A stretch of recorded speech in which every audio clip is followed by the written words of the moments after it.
नमस्कार, मैं प्रकाश चंद और आप देख रहे हैं बेखौफ आवाज।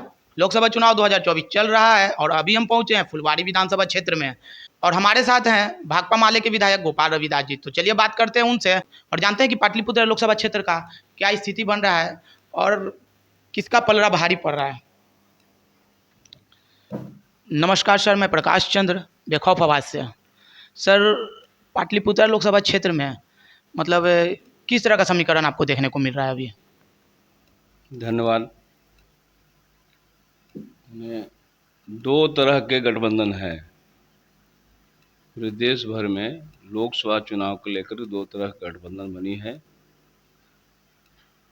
एक है एनडीए गठबंधन जो भारतीय जनता पार्टी का, और दूसरा तरफ जो है 28 दलों का इंडिया गठबंधन, जिसमें अब बिहार में कह सकते हैं कि बिहार में राष्ट्रीय जनता दल, भाकपा माले, कांग्रेस पार्टी, सीपीआई, सीपीएम और वीआईपी, ये 6 दलों का बिहार में गठबंधन है और ऑल इंडिया स्तर पर इसको 28 दल है। तो दो दलों के बीच में ही ये मुकाबला है। और ख़ास तौर से पाटलिपुत्र क्षेत्र में आप देखिए तो 6 विधानसभा है। इन 6 विधानसभा में ये महागठबंधन का कब्जा है। 2 पर माले का पालीगंज और फुलवाड़ी शरीफ में, 3 पर राष्ट्रीय जनता दल दानापुर, मनेर और मसौढ़ी में, 1 पर कांग्रेस पार्टी का, और ये कुल मिला के 6 सीट है जिस पर महागठबंधन का कब्जा है। पिछले जहाँ तक लोकसभा चुनाव का सवाल है तो पाटलिपुत्र क्षेत्र में लगभग कुछ समान समस्याएं हैं और कुछ भिन्न समस्या, डिफरेंट समस्याएं हैं। सबसे पहले हम पालीगंज चलते हैं विधानसभा में। पालीगंज की प्रमुख समस्या आज की डेट में, वहाँ जनता की प्रमुख मांग है कि पालीगंज से बिहटा रेल लाइन की मांग है और फिर पालीगंज से जहानाबाद तक जोड़ने का। तो पिछले 2003 में ही माननीय लालू प्रसाद यादव जब रेल मिनिस्टर थे तो उन्होंने शिलान्यास किया था औरंगाबाद से लेकर बिहटा तक का रेल लाइन का, जो अब तक का काम आगे नहीं बढ़ा। दूसरी प्रमुख समस्या आप यहाँ देखते हैं कि पाटलिपुत्र संसदीय क्षेत्र में 14 नदी है जो इस तरह के किसी भी संसदीय क्षेत्र में नहीं है। 14 नदी हमारे क्षेत्र में है और 14 नदी का पानी कहीं क्या बरसात में जब आता है तो जैसे आता है वो बह के चला जाता है। उसको रोक करके सिंचाई के सिंचित करने का कोई समाधान आज तक नहीं निकाला गया है। तो ये प्रमुख समस्या कृषि के क्षेत्र में है। और कहीं कृषि के क्षेत्र में अगर बन जाता तो बड़े पैमाने पर रेल में भी रोजगार मिलता और कृषि के क्षेत्र में भी रोजगार मिलता। ये है। इसके अलावा आप देख सकते हैं कि पूरा सेंट्रल बिहार में, इवन पाटलिपुत्रा से लेकर सेंट्रल बिहार में एक भी कल कारखाना नहीं है सरकार द्वारा प्रायोजित। ऐसे छोटे छोटे हैं, प्राइवेट हैं, लेकिन आप खास करके फुलवाड़ी में अगर देखते हैं तो फुलवाड़ी में भी बड़े पैमाने पर कुटीर उद्योग, छोटे छोटे फैक्ट्रियाँ थी, वो बंद बंद हो गई।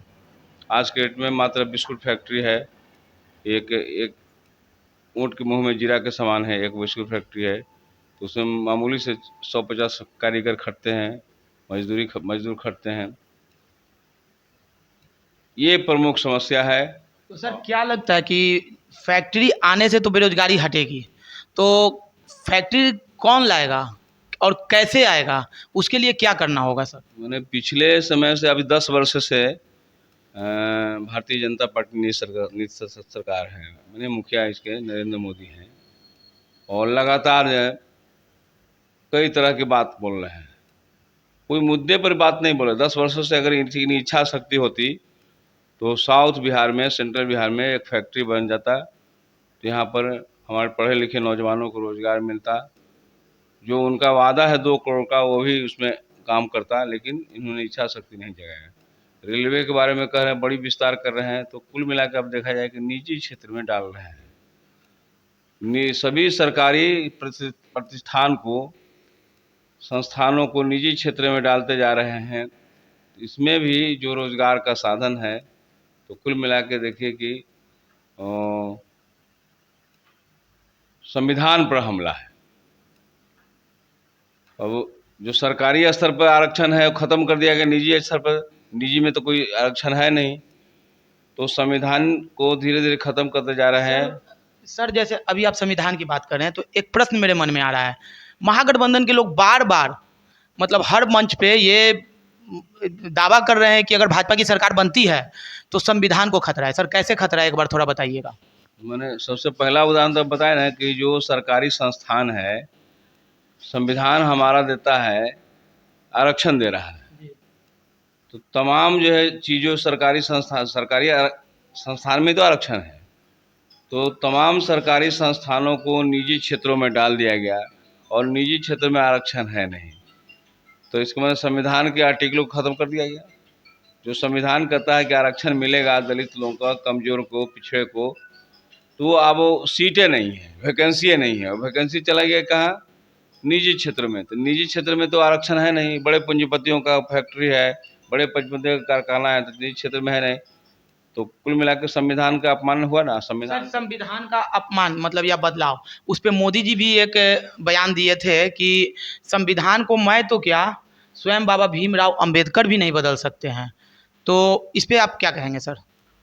नहीं, ये उनका कथनी और करनी में अंतर है।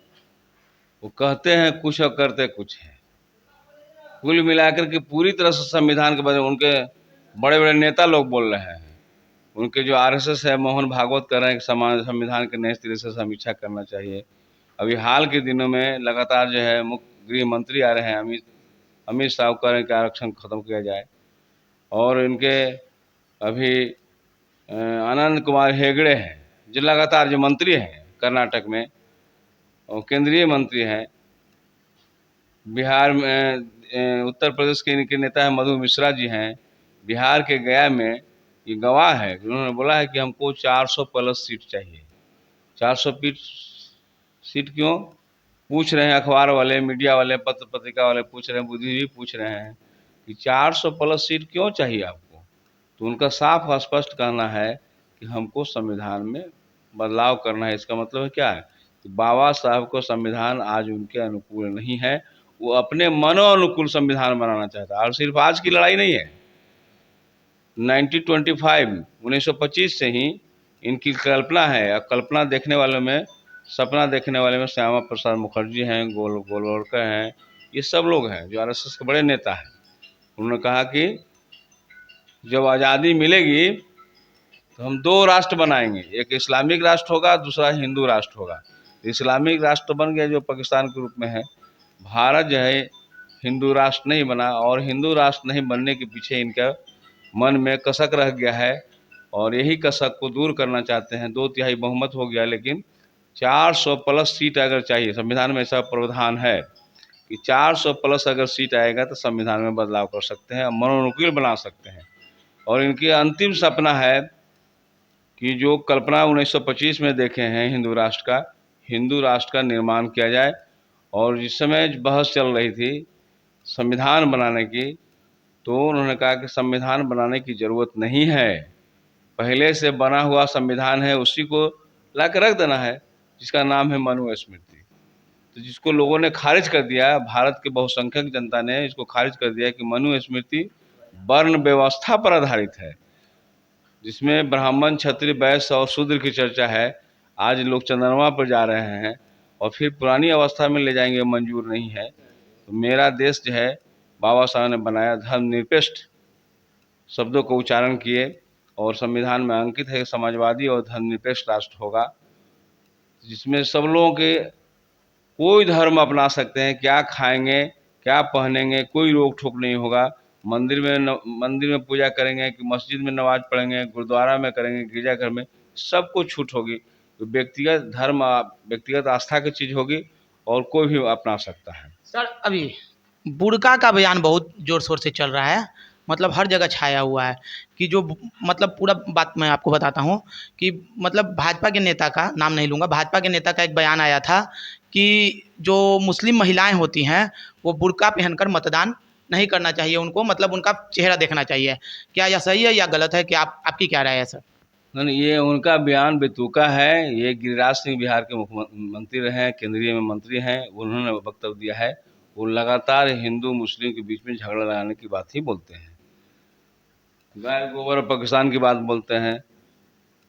यही तो है मुस्लिम सिविल कोड, जिसको कहते हैं कि सबको एक धारा में लाएंगे।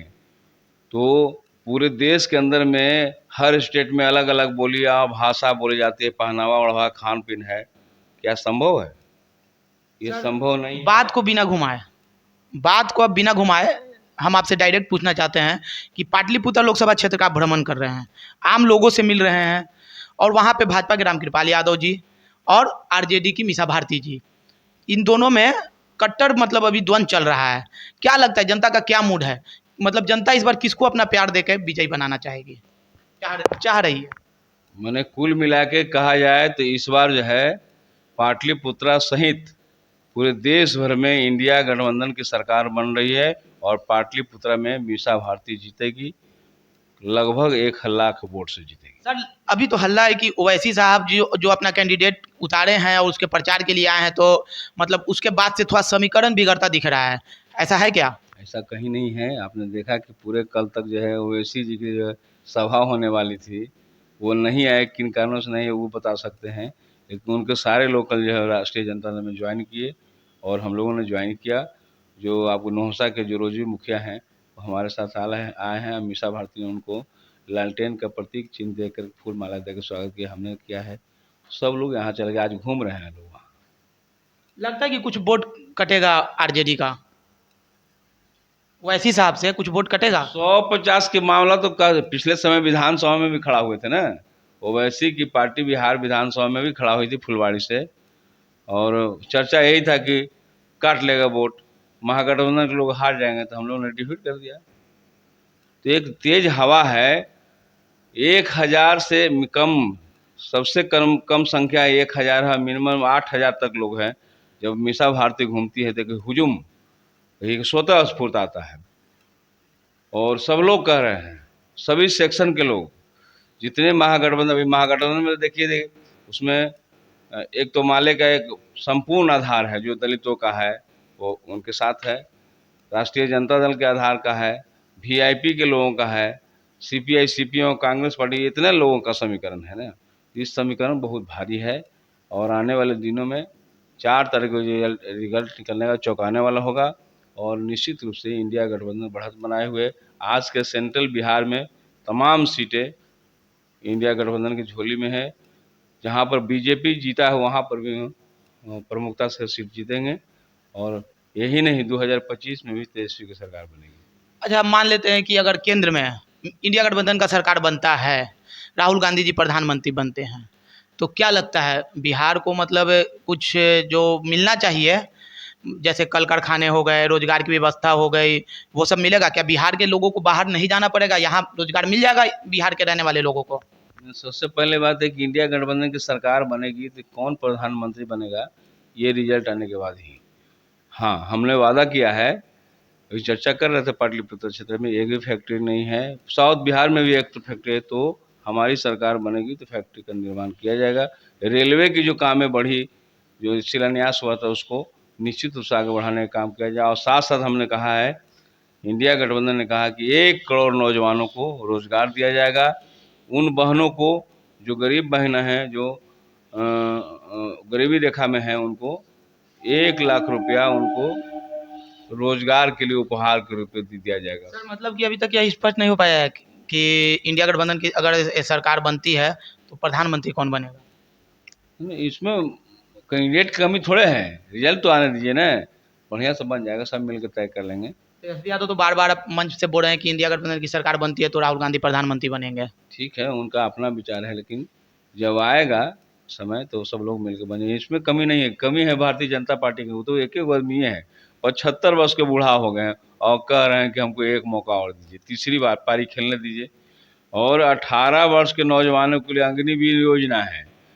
22 वर्ष ज़्यादा से ज़्यादा रिटायर कर जाएंगे, यानी शादी भी नहीं होगा, रिटायर कर जाएंगे। मालूम होने का शादी वाले आएंगे तो 4 वर्ष में रिटायर करने वाला है। तो शादी करना भी मुश्किल होगा, और जिनको रिटायर होना चाहिए था उनको रिटायर नहीं हो रहा है, जिनको जो नौकरी में आना चाहिए था उनको रिटायरमेंट दे रहे हैं। तो इससे ज़्यादा युवा खपा है, और आज के डेट में क्रेज बना हुआ है रोजगार का। और बिहार ऐसा पहला राज्य है जिसमें सबसे पहला, ऐसा कोई राज्य नहीं है जिसमें नौकरी एक थोक भाव में मिला हो। 5 लाख लोगों को पटना के गांधी मैदान में रोजगार दिया गया। नियोजित शिक्षकों को परमानेंट नौकरी हो गई है, यानी 5 और प्लस 4 यानी 9 लाख, और 3 लाख रोजगार हम लोगों ने सृजन करके छोड़ा है 17 महीने की शासन व्यवस्था में। तो कुल मिलाकर कि 12 लाख रोजगार हम लोगों ने सृजन कर दिया है। सर, अंत में 2 शब्द बेखौफ आवाज़ के लिए क्या क्या बोलना चाहेंगे? निश्चित रूप से प्रखर आवाज़ है, और इस तरह से रहेगा तो कहिए कि बेखौफ आवाज़ चैनल को और बढ़ने से कोई रोक नहीं सकता है। युवाओं की आवाज़ बने, यही मेरा संदेश है। धन्यवाद सर।